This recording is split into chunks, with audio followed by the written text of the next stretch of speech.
ಬೆಳಗ್ಗೆ ಬೆಳಗ್ಗೆ ಆಕ್ಸಿಡೆಂಟ್ ಸುದ್ದಿ ಓದಲೇಬೇಕು. ಎಷ್ಟು ಅಂತ ನೀವು ನಿಮ್ಮ ಮನಸ್ಸಿಗೆ ನೆಗೆಟಿವ್ ತುಂಬಿಸ್ತಾ ಹೋಗ್ತೀರಾ?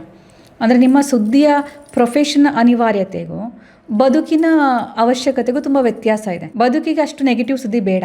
ಎಲ್ಲೋ ಆಕ್ಸಿಡೆಂಟ್ ಆಗಿರೋದಕ್ಕೆ ನಮಗೆ ಆಕ್ಸಿಡೆಂಟ್ ಆಗಿದೆ ಅಂತ ಅಷ್ಟೇ ಸಾಕಾಗುತ್ತೆ.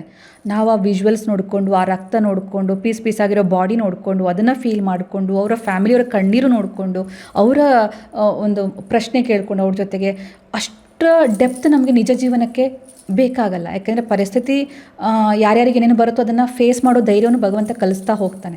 Mind game total. ಹೌದು, ನೀವು ಬೇರೆಯವರ ಕಷ್ಟಕ್ಕೆ ಇಡೀ ದಿನ ಮರುಕ ಪಡೋದೇ ನಿಮ್ಮ ಜೀವನ ಆಗೋಗುತ್ತೆ. ಸೊ ಅಲ್ಲಿ ನನಗೆ ಟರ್ನಿಂಗ್ ಪಾಯಿಂಟ್ ಆಯಿತು. ನಾನು ಇಲ್ಲ, ನನಗೆ ಕೋವಿಡ್ ಅನುಭವಿಸಿದ ಸಾಕು, ನನಗೆ ನನ್ನ ಸ್ವಲ್ಪ ಲೈಫಲ್ಲಿ ಸ್ವಲ್ಪ ಲೈಟರ್ ಸೈಡಲ್ಲಿ ಇರಬೇಕು ಅಂತ ಫೀಲ್ ಆಯಿತು. ಒಂದು ಎರಡನೇದು ನನ್ನ ಮಗಳು, ಅವಳಿಗೆ ಪಾಪ ನಾನು ಟೈಮ್ ಇನ್ನೂ ಜಾಸ್ತಿ ಕೊಡಬೇಕು.